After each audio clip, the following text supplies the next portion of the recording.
Hola, hola queridos alumnos, ¿cómo están? Gusto en saludarles, muy buena tarde para todos ustedes. Bueno, bienvenidos a esta su última clase de Introducción al Nuevo Testamento, está siendo grabada y bueno, deseo que al finalizar este breve recorrido por los 27 libros de la Biblia, podamos admirar y comprender y rever la multitud de temas y de puntualizaciones teológicas, espirituales, contextuales que tiene esta literatura y que bueno, eso nos permite a nosotros tener una mejor comprensión y un mejor análisis, exégesis e incluso hermenéutica de lo que el texto bíblico nos plantea. Vamos a terminar hoy con las cartas católicas o universales y el Apocalipsis, y con eso estaríamos cerrando nuestra cursada. Voy a compartir la pantalla para guiarnos entonces en nuestra presentación y tendríamos entonces que está las cartas católicas. Lo católico significa lo universal. Por eso se llaman cartas que no van dirigidas a una iglesia en particular, como fueron las cartas de Pablo.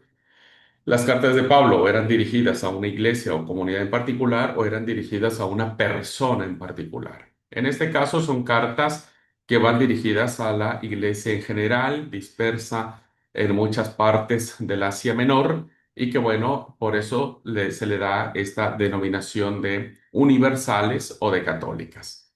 La primera de ellas, como sabemos, es la carta de Hebreos o a los Hebreos, ¿verdad?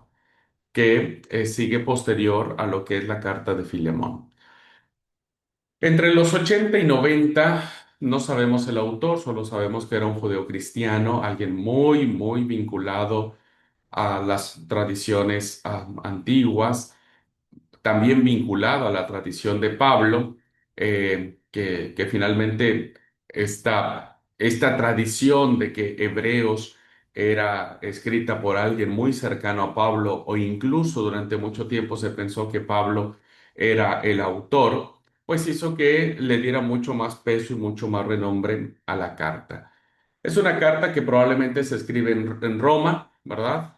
A la comunidad de Roma y tiene que ver mucho como una carta tratado, es decir, es una carta que va dirigida a una comunidad generalizada, pero también va a tratar temas puntuales, como por ejemplo el sacerdocio y el sacrificio de Cristo. Bueno, acá tenemos dos palabritas muy antiguas que corresponden al sistema cultural y sacrificial del Templo de Jerusalén, que tiene que ver con el sacerdocio, es decir, todos aquellos hombres que ministraban el culto y el sacrificio, que eran ellos los que sacrificaban los animales para el perdón del pueblo y demás. Bueno, en este caso no se refiere a un sacerdote común y corriente, sino a Cristo y un sacrificio no de un animal, diríamos, sino del mismo Cristo. Va a reinterpretar la obra de Cristo y su camino a la cruz. Y también va a plantear un tema interesante que tiene que ver con la deidad y la eternidad de Jesús, donde aparece sin genealogía, que es de la orden del sacerdote Melquisedec. Y bueno, esto es una alusión clara al Antiguo Testamento, donde Melquisedec es el sacerdote de Salem al cual Abraham le entrega todos los diezmos, ¿no? Y era un rey de Salem, Salem es paz. Entonces, el autor a los Hebreos dice que Jesús viene de esta línea del sacerdote, pero que no tiene genealogía, es decir, no tiene papá, no tiene mamá, no tiene abuelos, bisabuelos, etcétera, y entonces lo va a presentar como a alguien que es eterno. Y por lo tanto se convertirá ya no en el sacerdote del Antiguo Testamento como lo fue Melquisedec, sino que ahora tendrá un nuevo sacerdocio, un sacerdocio que no va a terminar más, no es el de Noé, donde sacrifica animales después de bajar del arca y celebrar un pacto con el Señor, teniendo el arco iris de fondo. Tampoco lo será desde la tribu de Leví, que eran los levitas, los encargados de la ministración de los aspectos del culto, principalmente en el templo de Jerusalén. Será un nuevo culto, un nuevo sacerdote, ¿verdad? Que será eterno. Por lo tanto, Hebreos rechazarán, como ya lo había hecho en su momento Juan el Bautista y Jesús, el ritual de Jerusalén. No estará de acuerdo en que se considere que lo que se hace en el templo, tanto sus rituales de sacrificio, el templo en sí mismo y sus sacerdotes, tengan vigencia, ¿verdad? Si ya tenemos un nuevo sumo sacerdote, ya no más debería haber sacerdotes de la tribu de Leví, porque ahora tenemos un sumo sacerdote llamado Jesucristo. Y el templo, pues evidentemente ya dejaría de tener vigencia porque ya no hay más necesidad de hacer sacrificios. Pero Hebreos también va a descubrir, como dije, un nuevo sacerdocio en Jesucristo, un sacerdocio que se fundamenta en la entrega personal, mucho más valioso que el antiguo, pues queda expresado por la figura de Melquisedec antes de que existiera el ritual levítico y el templo de Jerusalén. Es decir, que Hebreos, el autor, este judeo cristiano entre el año 80 y 90, va a establecer que, bueno, y también acordémonos que para esas fechas ya el templo ha sido destruido, porque el templo se destruyó en el año 70. Y muchos anhelaban la restitución del templo. Y Hebreos dice, ya no necesitamos más templo porque finalmente Cristo es nuestro sumo sacerdote, viene de la línea de Melquisedec. Por lo tanto, la época de Abraham, que es donde aparece la figura de este sacerdote y rey de Salem, no son judíos, ¿verdad? O sea, Melquisedec es mucho más antiguo que el ritual levítico, porque todavía ni existía la tribu de Leví, y mucho más antiguo que el templo de Jerusalén. Recuerde que el templo de Jerusalén, hacia el año mil y tantos, ¿verdad? O 900 y tantos, fue construido por Salomón. Entonces, Hebreos dice, el sacerdocio levítico y el templo de Jerusalén son mucho más tardíos que el sacerdote Melquisedec. Por lo tanto, Jesús sobrepasa estas dos figuras. El mensaje fundamental que encontramos tiene que ver con estos temas. Primero, ver a Cristo como sacerdote, ¿verdad? Es decir, la carta opone, va a poner en contrapuestos o enfrentados, por un lado, el sacerdocio de Aarón. El sacerdocio aronita, que es el hermano de Moisés, va a ser reflejado como un simbolismo de lo que es el templo, ritos, los sacrificios de animales, etc. Y lo va a oponer con el sacerdocio de Jesucristo, ¿verdad? Que tiene que ver más con aquel que ha sido dado como regalo de vida, como aquel que todo aquel que lo mira puede alcanzar vida. Por lo tanto, Jesucristo se convierte en la carta a los hebreos como el sacerdote universal, de tal forma que en su camino quedan integrados todos los creyentes. Hay espacio y hay lugar para todos los creyentes que aparecen así como sacerdotes portadores de la ofrenda de vida. Por lo tanto, ahora nosotros, ¿verdad? Tenemos como un sacerdocio de todos los creyentes en donde nosotros sacrificamos alabanzas, sacrificios de labio al Señor y somos portadores de esperanza y de vida.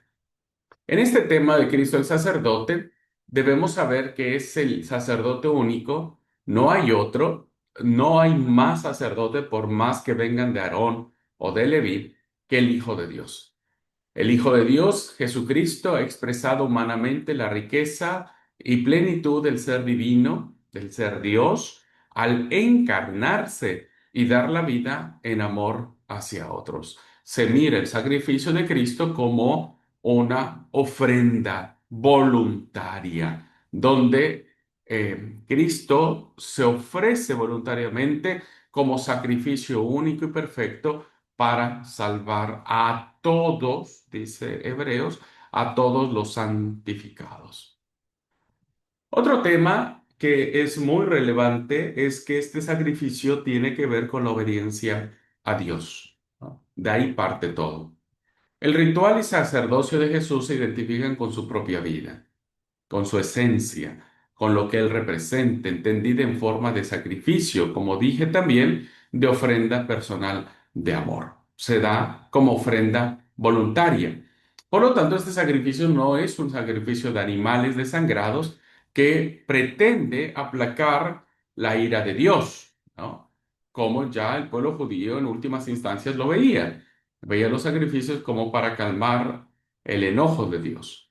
Pero Jesús no se ofrece para calmar el enojo de Dios, sino lo hace como sustitución de nosotros, ¿verdad?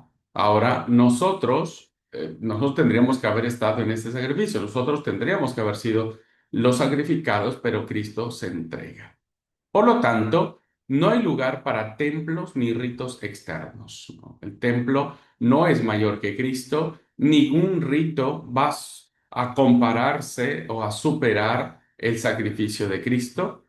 Por lo tanto, desaparecen los signos sacrales, es decir, los actos litúrgicos, los actos que se llevaban dentro de todo un ritual en el templo de Jerusalén. Y no queda más rito ni templo que solo y absolutamente solo la vida de Jesús.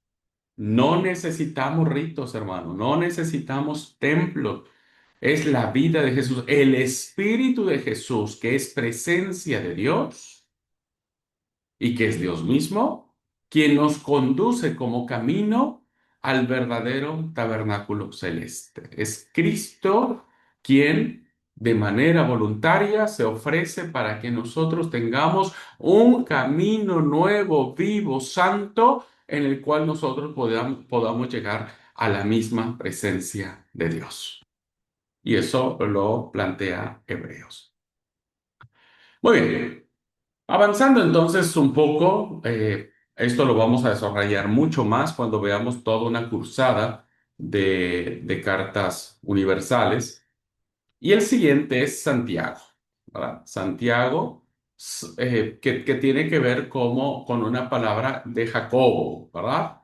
Entonces puede ser la carta a Santiago, la carta de Jacobo, como ustedes lo prefieran llamar.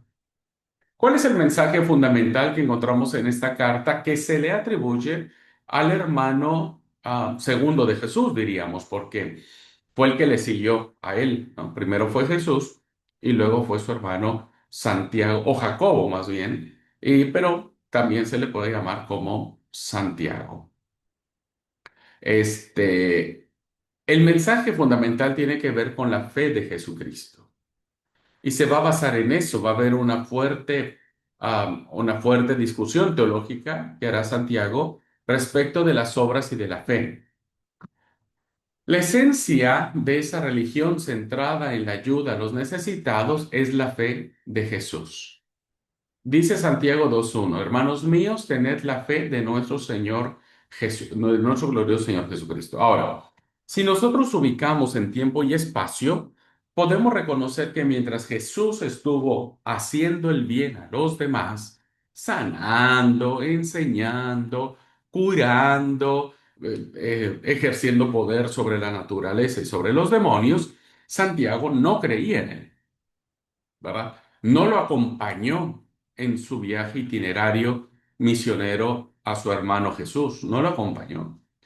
Es más, hubo una fuerte oposición de parte de la familia, de María, de sus hermanos, de sus hermanas.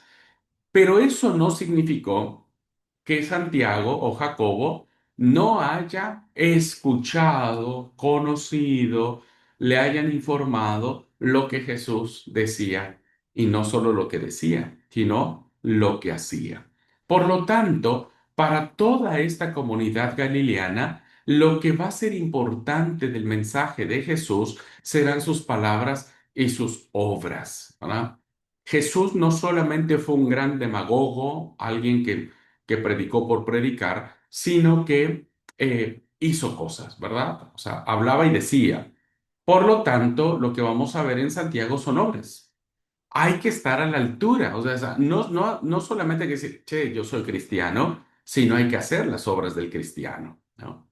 Por eso, no se trata de creer que Cristo es el Señor como Pablo lo planteaba, ¿verdad? O sea, no solamente es confesar que Cristo es Kyrios, o Señor, así se traduce la palabra, sino tener la misma fe de nuestro Kyrios, o es decir, de nuestro Señor. Y la fe de nuestro Kyrios es una fe en acción. Una fe no solamente que se habla, que es demagógica, que es discursiva, sino una fe que va al campo de batalla, que va a realizar las obras que tiene que realizar. Por lo tanto, no se trata de confesar la divinidad de Jesús. No solamente hay que decir Jesús fue Dios y le adoramos a Jesús y le cantamos a Jesús y le oramos a Jesús. Porque para la comunidad galileana de la cual Jacobo, Santiago participaba, era una comunidad que acompañó al Señor, que supo sus obras y sus hechos, que supo que Jesús daba de comer, que tocaba, que abrazaba, que velaba por alguien, que aconsejaba. Entonces, en la carta a Santiago lo que nos va a decir es, tenemos que actuar como él actuaba, hacer lo que él hacía, ¿no? Por lo tanto, Quirios o el Señor Jesús fue ante todo un creyente, un hombre de fe en Dios, un hombre que vino a poner en la palestra del escenario público o mundial que la fe tiene que tener obras, ¿verdad? O sea, tiene que llevarse a la práctica. Por eso, la carta de Santiago se sitúa dentro del judaísmo más intenso y existencial en este debate de decir el Mesías tiene que cumplir señales, tiene que llevar a cabo prodigios, signos que nos permiten entender que es el Mesías. Por lo tanto, van a interpretar al Mesías Jesucristo como aquel que abre para sus seguidores un camino de fe plena, un camino de absoluta confianza en Dios, pero que ésta se traduce en verdaderas obras de fe. Bueno. Y lo que vamos, perdón, vuelvo, lo que vamos a mirar en esta carta tiene que ver mucho con la fe en acción de Jacobo, ¿verdad? De eso va a tratar la carta. Bueno, hay una cartita más, muy chiquitita, que es la carta de Judas. Se atribuye también esta carta a ver, Jacobo, el otro y Judas. Bueno, depende qué lista veamos, pero parece ser que es el tercer hermano, el tercer, uno, dos, tres, no, el cuarto hermano de Jesús, ¿verdad? Sería Jesús, Jacobo, vendría otro hermano y luego vendría Judas. Los biblistas le atribuyen a este otro hermano de Jesús, pues la autoría de esta cartita. Recuerden que para que un escrito pudiera considerarse como normativo o canónico, tendría que ser alguien muy ligado a los apóstoles, pero ¿qué más ligado a la figura principal de Jesús que sus hermanos? Por eso es que Santiago o Jacobo y Judas entran dentro del canon bíblico. Bueno, esta es una carta que va a polemizar, hermanos queridos, con los falsos maestros, con los falsos doctores. Aunque es muy chiquitita la carta, ¿verdad? Es muy dura, muy puntual, muy interesante. Y entonces lo que va a hacer el autor de Judas va a luchar, va a tomar un tono apologético contra la gnosis. Al parecer, hermanos queridos, ¿verdad? Judas se convertirá, según los estudiosos, en el líder de la iglesia de Nazaret, ¿no? Donde está su familia, donde Jesús se crió los primeros años, y será allí donde ejercerá su ministerio como líder principal de la comunidad de Nazaret. Bueno, ¿qué es lo que va a hacer Judas? Pues va a tomar un tono apologético, es de defensa contra los gnósticos, ¿no? Contra los falsos maestros. La doctrina de la carta de Judas, que va a retomar la carta de Pedro, no se ponen de acuerdo los biblistas si la segunda de Pedro le copia a Judas o Judas le copia a segunda de Pedro. ¿Va? Dicen que es más probable que segunda de Pedro haya absorbido la carta de Judas. Carta de Judas es muy chiquitita, la de Pedro es mucho más grande, entonces Es probable porque ya lo vamos a ver cuando veamos la materia, que hay, comparando ambas cartas, hay un copy-pegue muy grande de los temas que manejan las cartas. Pero bueno, ya lo platicaremos. Tiene quizás en sí poco valor, no ha sido desarrollado en concreto, pero esta carta, que es muy chiquitita, insisto, va a servir para vincular las diversas tradiciones del Nuevo Testamento. Es decir, va a reflejar distintos pensamientos que se fueron desarrollando en el cristianismo, que no fue uno solo, ¿verdad? No fue un criterio unificado, sino cada uno empezó a interpretar a Jesús como quiso, como pudo, y Judas representa eso. En un momento en que las iglesias, los distintos grupos judeocristianos, helenistas, los gentiles, los ebionitas, los galileanos, etcétera, quieren poner de relieve la unidad de las diversas tradiciones de lo que será el Nuevo Testamento y lo que sí va a ser muy interesante de estos movimientos cristianos, que todos van a cerrar filas contra la gnosis, ¿verdad? Contra esta corriente filosófica gnóstica, ¿verdad? Donde decían que solamente por el conocimiento de algunos, un conocimiento especial, un conocimiento, podían tener la chispa divina, podrían tener el acceso total a la realidad de Dios. Entonces, sí, todas las iglesias y Judas por eso va a atacar estas corrientes de pensamiento. Bueno, otro tema que encontramos en Judas es que va a estar basado en las tradiciones. Judas va a ponerse en línea de su hermano, ¿verdad? Va a ponerse en línea de su hermano y lo va a tomar como autoridad. Si ustedes leen el primer versículo de Judas, dice Judas, hermano de Santiago o de Jacobo. Entonces, va a, perdónenme la expresión, pero bueno, va a colgarse de la fama de su hermano Santiago para decir lo que quiere decir. La tradición de Santiago aparece no solo en una carta, sino en otros textos dentro del gran abanico eclesial. Eh, ¿Qué tiene que ver con la tradición de Santiago? Recuerden, hermanos, que hablamos un poquitito, por ejemplo, en los Gálatas, que Santiago era más de la línea judía, ¿verdad? Era un judeo cristiano, porque Santiago era judío. Entonces él estaba a favor de que todavía se tuviera un gran aprecio hacia el templo, la circuncisión, la ley o la Torá. Evidentemente, entonces hay indicios muy fuertes de que el liderazgo de Santiago en Jerusalén fuera muy fuerte y muy decidido, ¿no? Eh, Mantiene también contactos con la tradición de Pedro, porque bueno, Pedro también vendrá de la misma línea. Aunque después Pedro se pelea con ellos o se pelea con esta tradición de pensamiento, bueno, pues hay ah, pues como una simpatía, ¿no? de interpretaciones sobre el movimiento de Jesús. Bueno, entonces decimos que se apoyará en esta carta, en la carta de segunda de Pedro, para ofrecer su testimonio y crítica contra los elementos heterodoxos de su iglesia. También puede relacionarse con Pablo, quien en la segunda carta de Pedro va a citar las cartas de Pablo, ¿verdad? Eh, y en el fondo defenderá como Santiago de un modo crítico, pero dialogante. Es decir, Judas, al estar influenciado, diríamos, por la carta de Pedro, el autor de la segunda carta de Pedro reconoce fuertemente las cartas de Pablo. Entonces hay como una unidad en última instancia, ¿no es cierto?, de que pueden diferir en sus formas de pensamiento. Recuerden que Santiago, Judas y un poco Pedro no eran universalistas, ¿verdad? Pero Pablo sí.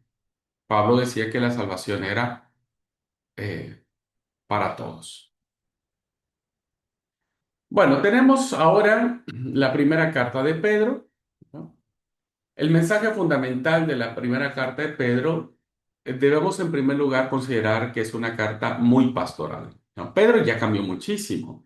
Pedro ya no es el arrebatado, ¿no es cierto? Que le dice a Jesús, y mira, no vayas allá que te van a matar. Ya no es el que dice, bueno, lávame no solo los pies, lávame todo el cuerpo. No es el que, ya no es el que de forma temeraria niega al Señor Jesús. Ahora la experiencia le ha dado un corazón de pastor. Por lo tanto, es una carta que va dirigida a los pastores de las iglesias en una línea cercana a las cartas pastorales. Yo, anciano, al igual que ustedes. O sea, yo pastor, yo líder, me dirijo a ustedes pastores de la misma manera. Es decir, Pedro va a sentirse y va a considerarse como alguien que ya es un pastor. Luego también abrirá una especie de entendimiento sobre extranjero, ser extranjero y ser peregrino. Este es como que una idea más de, de no acomodo, ¿no? O sea, de que somos peregrinos que no podemos estar solo en un lugar, sino tenemos que avanzar hacia algo o hacia alguien. La carta de Pedro define a los cristianos en este mundo como ciudadanos de otra patria que es propia de Cristo. Es un mensaje decir, el mundo, este mundo no es nuestro, no es esta nuestra esperanza, así que nosotros anhelamos una patria mejor. Un tercer tema que encontramos es que ahora la iglesia toma estos rasgos sacerdotales.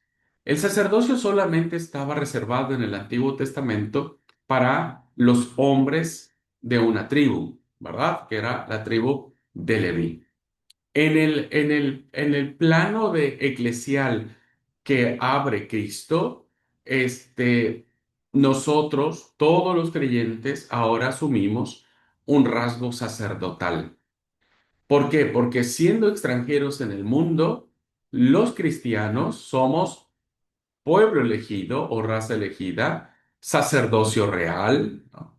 Ahora, nosotros formamos parte de la línea sacerdotal y de una nación santa o de una nación consagrada, especialmente aquellos que se mantienen firmes en la prueba como mártires o testigos de la nueva humanidad reconciliada que está naciendo en Cristo. Recuerden que las cartas de Pedro se escriben cuando la iglesia está en crisis. Pues, cuando la iglesia está en crisis, evidentemente hay esta idea de mantenerse firmes en la prueba y muchos de ellos pues terminan siendo asesinados como mártires, pero que esto es porque en Cristo somos una nueva criatura, ¿verdad? Formamos parte de una nueva nación. Son temas que Pedro va a desarrollar profundamente en su carta. Y luego estará la segunda carta de Pedro, ¿verdad? La segunda carta de Pedro, que en esta carta es más un testamento. El autor parece que está a punto de morir y antes de morir escribe esta carta como diciendo su última voluntad. Así lo expresa el capítulo 1, versículos 14 y 15 que dice: Sé que muy pronto, según me lo ha dado a conocer nuestro Señor Jesucristo, habré de abandonar este cuerpo mortal. O sea, o estaba desahuciado o padecía alguna enfermedad incurable o estaba muy anciano, cualquiera que es el caso, bueno, sabía que pronto iba a morir. Y entonces da el motivo de la carta que escribe. Dice, y precisamente por esto, o sea, porque yo ya voy a morir, trabajaré sin descanso para que después de mi partida podáis recordar estas enseñanzas en todo momento. Es el típico padre que deja su carta de amor y que dice, bueno, cuando yo ya no esté, cuando mi ausencia se haga presente, bueno, lean esta carta y recuerden todo lo que quiero decirles. Bueno, esta carta se funda en los temas de Judas. Ya hablamos de que Judas viene en línea de su hermano Santiago, pero un dato interesante que va a tener la segunda carta de Pedro es que va a tener un tinte o un fondo apocalíptico, que lo va a desarrollar y lo va a ampliar, ¿no? Que va a venir en función de establecer algunos eventos que se van a suscitar antes de la venida de Jesucristo. Entonces, como buen apocalíptico, pues se va a reflejar esta enseñanza de que Jesús va a venir, el mundo se va a acabar, será consumido, ¿verdad? Y entonces está la promesa de que se crearán nuevos cielos y nueva tierra. Por lo tanto, la segunda carta de Pedro viene a ser como una enseñanza sobre lo que necesitamos hacer y lo que deberíamos saber respecto de la era por venir, ¿verdad? La era por venir. Es que linda la segunda carta de Pedro. Tenemos algunos temas fundamentales que maneja esta carta, no es muy grande, pero tenemos interesantes puntos. Primero, que el autor va a defender las cartas de Pablo. Esto significa entonces que las cartas de Pablo ya tienen autoridad canónica. La segunda de Pedro quiere asegurar la tradición de Pablo cuyos escritos defiende. Dice, lo que ha escrito Pablo, ¿no? Dice el autor, si bien es cierto, algunas cosas son difíciles de entender, pero que los inconstantes e indoctos tratan de torcer, ¿no es cierto?, llegando a conclusiones falsas. Esta defensa que hace el autor de la segunda carta de Pedro hacia los escritos paulinos nos hace pensar, ¿verdad?, que hay cristianos que se oponen a Pablo, que van a pervertir sus cartas, es decir, las van a tergiversar, las van a interpretar de manera contraria, pero lo van a hacer en línea gnóstica, ¿no? Es decir, van a sacar de contexto las palabras de Pablo y las van a poner en categorías gnósticas. En contra de ellos, ¿verdad? El autor, con argumentos tomados del judaísmo, en la segunda carta de Pedro va a defender a Pablo y presenta sus cartas como normativa, es decir, ya la iglesia en ese momento las considera canónicas. Ya la iglesia sabe que las cartas de Pablo tienen autoridad. Y rechaza además a otros autores y escritos, es decir, nada de lo que sea de Pablo, fuera de Pablo, en línea gnóstica, deberíamos reconocerlo como palabra de Dios porque van en contra de la doctrina de la iglesia. Ya en ese momento, ¿verdad? Se había establecido de manera especial. Y son cambiantes y pervierten la escritura. La escritura, recuerden que para esas fechas sigue siendo el Antiguo Testamento. Entonces, el autor de la segunda de Pedro va a poner en el mismo nivel las escrituras sagradas del Antiguo Testamento con las cartas de Pablo, ¿verdad? Las pone en el mismo nivel y eso ya nos da la idea de que para esas fechas la iglesia ha reconocido este cuerpo paulino como eh, este, autoritativos o canónicos. Bueno, después tenemos, hermanos, la primera carta de Juan, ¿verdad? La primera de Juan. Y en esto también vendrá con un mensaje muy apologético. Bueno, las tres cartas, primera, segunda y tercera de Juan, han de verse y entenderse en la línea de la teología juanina, ¿ah? Que esta teología juanina también se le va a dar el nombre como la tradición del discípulo amado, porque cuando nosotros leemos el Evangelio de Juan, hay un personaje, diríamos, misterioso, que el autor de Juan lo llama el discípulo amado, pero no saben quién es, ¿verdad? Los biblistas o los eruditos entienden que es Juan mismo, ¿no? El apóstol, pero no sabemos quién es el discípulo amado. Bien, cuyo contexto es eclesial y mensaje comparten. ¿Por qué? Porque el autor del Evangelio de Juan escribió su Evangelio alrededor del 90 o 100 después de Cristo y se va a vincular a una gran iglesia, es decir, se va a vincular a la iglesia generalizada o católica que va a estar representada por Pedro. Cuando les hablo de Iglesia Católica, no estoy hablando de la Iglesia Católica Apostólica Romana que nosotros conocemos hoy. Recuerden que lo católico es lo universal y la Iglesia Católica nació hasta el siglo IV. Así que bueno, no piensen que estamos hablando de la Iglesia que ahora nosotros conocemos. Que va a estar representada por Pedro. Pedro es una figura muy importante.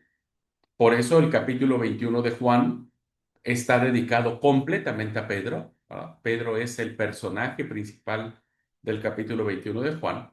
Y entonces pudo haber sido este mensaje en las partes nortes de Siria o en el Asia Menor.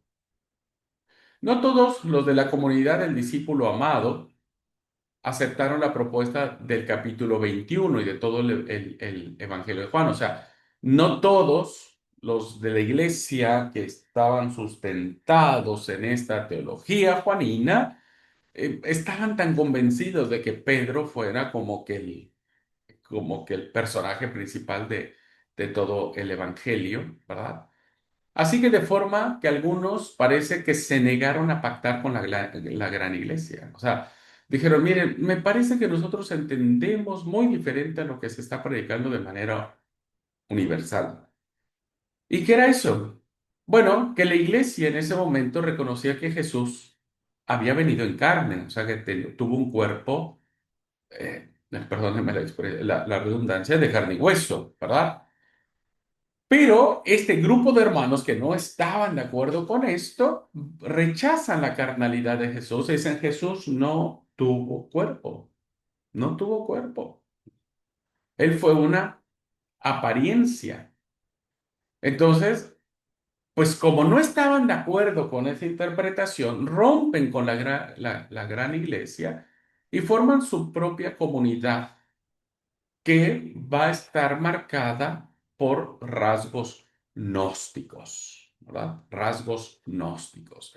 Y este fue un gran problema para la iglesia y la comunidad del discípulo amado, porque, pues, imagínense que nosotros en la iglesia, alguien muy querido a nosotros, se levanta un día el sábado y diga, no, ¿saben qué? Yo no creo que Jesús sea Dios o haya tenido cuerpo y bueno, se arma un gran debate y terminen dividiéndose. Bueno, eso es lo que pasó en la comunidad de a finales del primer siglo. Contra ellos entonces, contra este grupo de hermanos nuestros que entendieron y empezaron a predicar de manera diferente, la primera carta de Juan va a atacar o a defender, como querramos verlo. Y lo primero que va a hacer es destacar la carne de Jesús. O sea, dice Juan, primero de Juan, dice, nosotros vimos, nosotros somos testigos en todo lo que concierne al verbo de vida, porque nuestras manos lo palparon, porque nuestros ojos lo vieron, porque nuestros oídos lo escucharon. No fue un fantasma, no fue una apariencia. Nosotros lo vimos, lo tocamos, comimos. No pudimos, si fuera un fantasma, al momento de tocarlo, nuestra mano hubiera traspasado su cuerpo, pero dice no. Y otro tema que va a plantear mucho la primera carta de Juan va a ser el amor, porque imagínense el problemón que se trajo con esta fuerte división, ¿no? Entonces, lo que primera de Juan nos va a pedir es, por favor, tenemos que volver a amarnos, el amor mutuo, que es lo que nos hace ser iglesia. ¿Verdad? Será un tema muy importante, el amor. Por eso, Primera de Juan nos regala esa hermosa frase que todos conocemos de que Dios es amor. Pero también, Primera de Juan nos hablará de la libertad interior de los creyentes. Somos libres por el Espíritu que habita en nosotros. Y entonces nos mantenemos en esta identidad carnal de la iglesia. Es decir, ahora somos hermanos. No somos fantasmas, no somos apariencia, somos hombres y mujeres de carne y hueso que vamos a crear una comunidad. Una comunidad que a esta comunidad se le llamará cuerpo de Cristo. Cuerpo. Pues ya el hablar de cuerpo, estamos hablando de que la iglesia es una realidad. Los cristianos somos reales como lo fue Cristo. Bueno, algunos temas interesantes de la primera de Juan es la carne de Jesús, carne de la iglesia, es decir, La iglesia no podría ser un signo visible, real, tangible, si Jesús no hubiera sido, si Jesús hubiera sido un fantasma. Algunos miembros de la comunidad del discípulo amado han corrido el riesgo de hacerse gnósticos, ¿verdad? A pesar de que, a pesar de que Juan 1:14 dijo, el logo se hizo carne, la palabra, el verbo se hizo carne. O sea, ya desde Juan había esta afirmación, sin duda alguna, pero algunos no la entendieron, no la quisieron entender y fueron seducidos por las ideas gnósticas. Bueno, contra ellos, el autor de Primera de Juan va a decir y va a insistir en la carne, es decir, en la realidad concreta de la historia, en la identidad humana y social de Jesús. Es decir, Jesús existe. No fue un fantasma, fue alguien de carne y hueso. El otro tema, como dijimos, es el amor mutuo.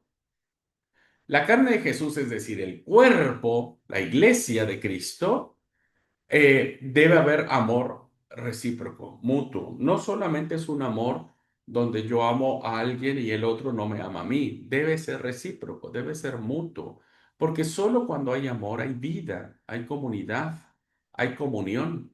Dice el autor de Primera de Juan 4, 20, 21. ¿Quién dice yo amo a Dios, pero al mismo tiempo odia a su hermano? Es un mentiroso. ¿Cómo puede amar a Dios a quien no ve si no es capaz de amar al hermano a quien ve? En fin, este mandamiento nos dejó Cristo, que quien ama a Dios, ame también a su hermano. ¿Verdad? Y me parece que en muchas comunidades de fe, en nuestras iglesias, hay hermanos que no se aman, sino se odian y chocan entre sí y se hablan cosas a las espaldas, se juzgan. Bueno, tendríamos que pensar que no el hecho solamente de estar sentados en el templo con una carita linda y como si fuéramos angelitos, pensaríamos, ¿no es cierto?, que estamos cumpliendo la voluntad de Dios. Somos mentirosos. ¿Verdad? Bueno, esta insistencia en el amor es clave de la iglesia. Es signo de encarnación histórica del Evangelio en la comunidad de creyentes. ¿Qué es lo que hace realidad o verdadera a una iglesia? O a la iglesia, perdón. El amor, ah, el comprendernos, tolerarnos, ayudarnos, perdonarnos, cuidarnos mutuamente. Bueno, de eso se trata ser carne de la iglesia, carne en Jesús. La segunda y tercera de Juan, dos cartitas chiquitas pero muy hermosas, ¿verdad? Resulta que los grupos enfrentados, estas dos posturas, van a discutir si Jesús fue un hombre histórico, es decir, si Jesús existió o no. Recuerden, son cartas que se escriben 70 años después de que Jesús murió y asciende a los cielos. O sea, ya pasó toda una generación y entonces se reaviva el debate, decir, che, ¿será que realmente existió Jesús? Me parece que fue solamente producto de la imaginación. ¿O solo fue una revelación simbólica de Dios sin realidad humana, sin cuerpo? Solo fue como un pensamiento que a alguien se le ocurrió y a partir de ahí empezó a construirse la idea de Jesús. El presbítero, que no es Juan, hermanos, no es el apóstol Juan, es un personaje al que se le da el nombre de el anciano o el presbítero, va a destacar que la humanidad de Jesús es la garantía de salvación. O sea, imagínense, que haya muerto en la cruz un fantasma. ¿Qué mérito tendría eso de redención? Pues ninguno, ¿no? Todo lo contrario. En ese contexto, la misma identidad de Jesús ha vuelto principio de enfrentamiento para sus seguidores. Desafortunadamente, hermanos, a la iglesia del primer siglo enfrentaron este gran desafío de escuchar que había hermanos que negaban que Jesús hubiese existido. Pero bueno, no conocemos más detalles de este grupo de opositores a quienes las cartas se dirigen. La segunda carta de Juan, que insisto es el presbítero, va a escribir a un personaje, a una mujer llamada la Señora Elegida y a sus hijos, que sin duda son los miembros fieles de la iglesia, es decir, pueden ser los líderes de la iglesia, ¿no? Entonces, hay una mujer presente acá y les dice, entre vosotros andan muchos embaucadores que no confiesan que Jesucristo ha venido en la carne. Ellos son el seductor y el anticristo. Estad pues alerta para que no echéis a perder el fruto de vuestro esfuerzo. Entonces, vean cuál era el problema que existía entre las comunidades de Éfeso. Sigue habiendo embaucadores. El embaucador, hermano, es aquel que te habla tan bonito, que te habla tan dulcemente, que te habla tan bien, ¿viste? Que te va envolviendo, hasta que vos, che, en serio, sí, tenés razón. Por eso hoy cuando muchos hermanos se van de la iglesia, yo digo, se dejaron engañar, ¿verdad? Bueno, ¿quiénes son ellos? Pues el anticristo. Todos aquellos que niegan la realidad de que Cristo haya venido en carne son el anticristo. Lo contrario a Cristo, los que se oponen a reconocer la realidad de Cristo. Y el autor de la tercera carta de Juan, que también es el presbítero, va a narrar un problema que había entre dos líderes, entre Gallo y Demetrio.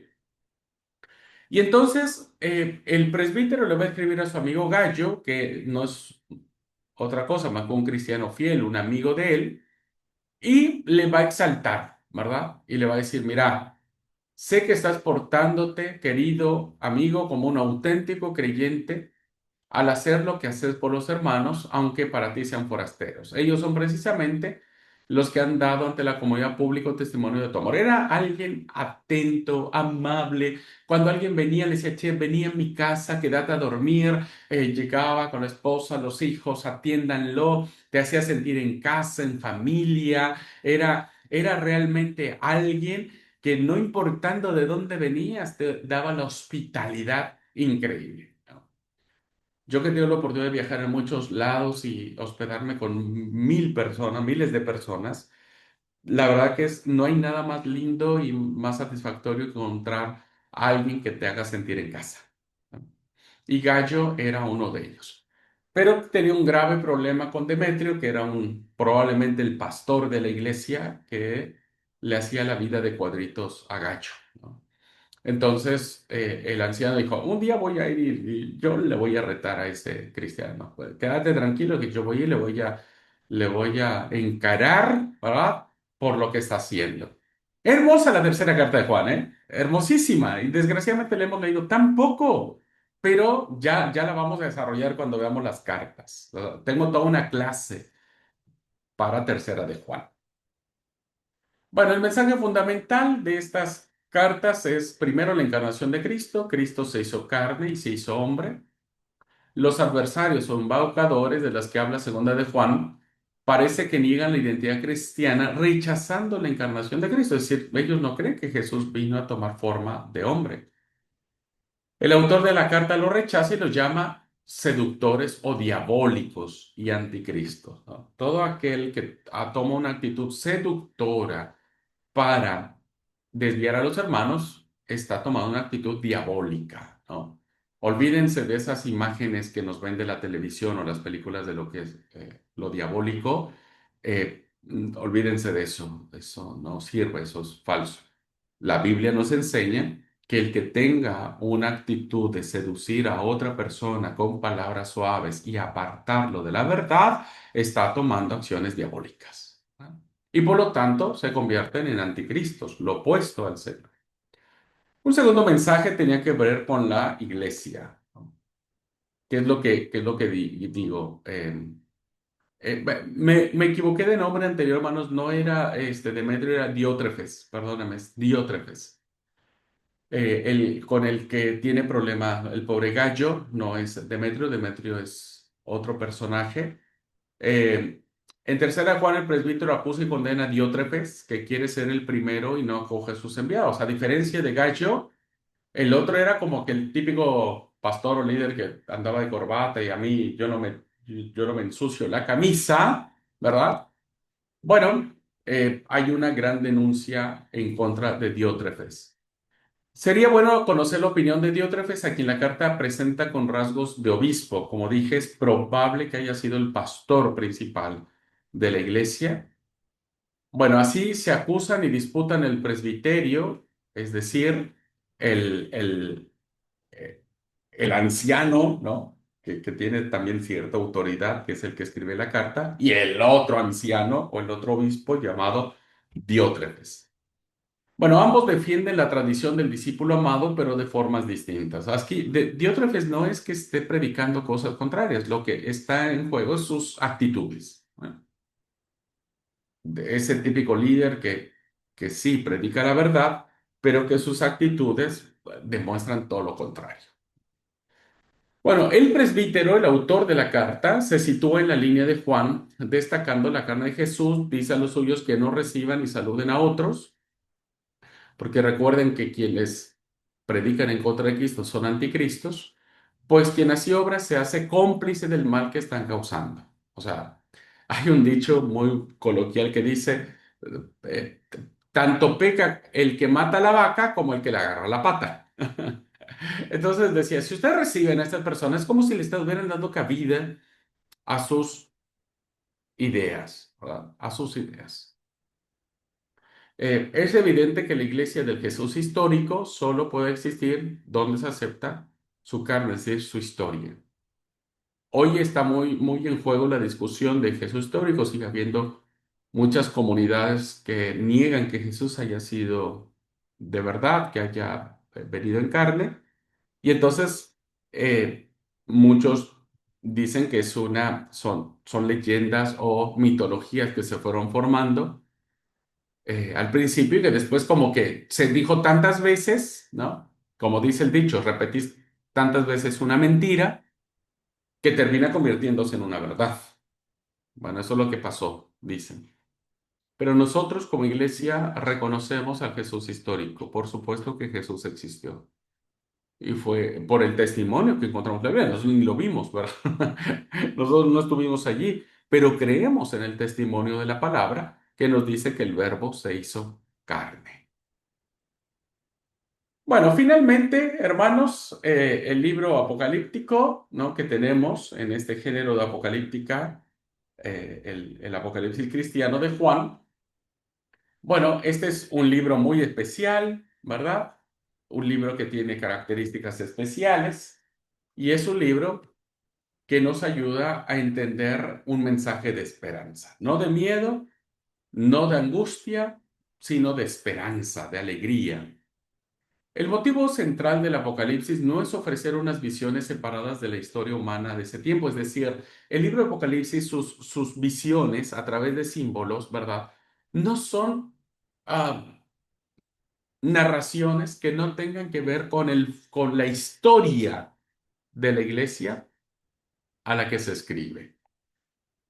El motivo de Apocalipsis es ayudar a los creyentes, tanto a los originarios a los que les fue dirigida la carta, como a nosotros, los que leemos la carta 2000 años después, para que afiancen su fe y su testimonio. ¿En quién? En Cristo, en medio de este mundo que está sufriendo las tribulaciones de la historia. Cuando alguien pasa persecución, muerte, angustia, necesitamos afianzar nuestra fe y nuestro testimonio en Cristo Jesús. Con tal fin, Juan, el autor del Apocalipsis, ofrece una visión general del mundo y de la historia a través de un testamento litúrgico poético, a través de símbolos, visiones, cánticos, ¿verdad? Que nos van a dar esta forma de animar a los creyentes. Y una posición personal, es decir, los lectores pueden asumir el camino liberador de Jesús, porque el Apocalipsis, hermanos, debe leerse con los ojos de Cristo. Ujú. Si no se lee con los ojos de Cristo, vamos a errar en su interpretación, como muchas veces existe.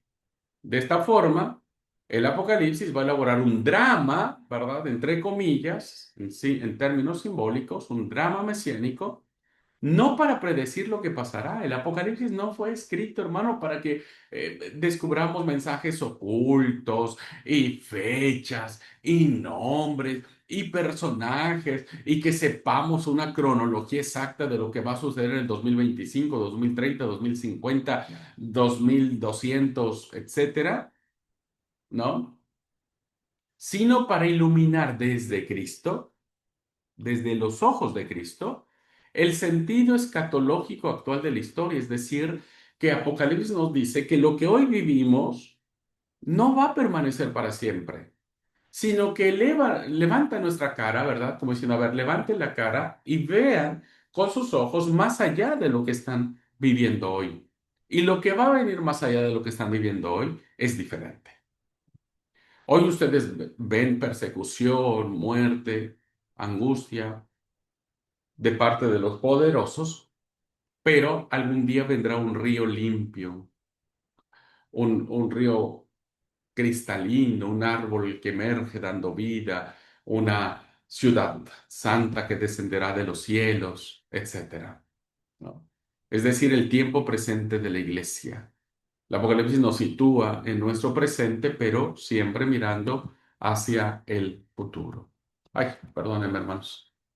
Ah, me salí de la presentación. Bueno, solamente quería, no voy a tratar mucho. Hay como una propuesta de cómo leer los distintos títulos que nos puede presentar el libro. Hay un prólogo, hay un Hijo del Hombre, Dios Rey y el gran trono, el Cordero inmolado, degollado, los siete sellos, las siete trompetas, un interludio, los poderes que dirigen la historia, plenitud mesiánica, juicio de Dios y milenio, triunfo de Cristo, juicio de Babel, la prostituta, las siete copas, un segundo interludio y finalmente una conclusión y llamada. Bueno, yo tenía que haberlo puesto en modo presentación. Bueno, da igual. Bueno, estos básicamente son formas de algunos autores definen o distribuyen los ítems que manejan los distintos libros. Bueno, entonces hasta aquí, hermanos queridos, nuestro breve y puntual viaje que hemos hecho. Recuerden que estamos en modo introducción, es solamente un pantallazo muy preciso, muy específico de los distintos temas que planteamos, o que se plantea, perdón, en la literatura nuevo-testamentaria. Sirve este ejercicio para despertar en nosotros la curiosidad de saber que lo que estamos leyendo, de lo que predicamos, de lo que tomamos como nuestras reflexiones personales o devocionales, bueno, todo tiene un porqué, todo tiene un trasfondo, todo tiene una razón de ser y los textos bíblicos no son la excepción. Deseo que encontremos cada día esta razón de ser, este propósito que encierra nuestros libros, nuestros 27 libros, y a partir de allí construyamos teologías espirituales, bíblicas, teologías basadas en la palabra, en la razón de la palabra, y no en nuestras propias cosmovisiones o interpretaciones, o lo que nosotros quisiéramos que así hubieran sucedido las cosas, ¿no? Dejemos que la palabra hable, pero debemos saber por qué la palabra ha hablado. ¿Ok? Y de eso se trata, sumergirnos en el hermoso, maravilloso e increíble mundo de la Biblia. Bueno, muchas gracias a todos, hermanos queridos. Gracias por su atención. Voy a subir esta grabación a la plataforma y también estaré subiendo las evaluaciones que deberán contestar para aprobar esta materia. Que Dios les bendiga. Un placer y una alegría haber compartido con ustedes todo este tiempo. Nos vamos a dejar de ver un buen tiempo, me parece, porque vienen otras materias. Así que este año ya no nos veremos, pero el otro año seguramente coincidiremos en alguna materia, ¿no? Como su profesor. Deseo que Dios les bendiga, les mando un gran abrazo y muchas bendiciones. Paz.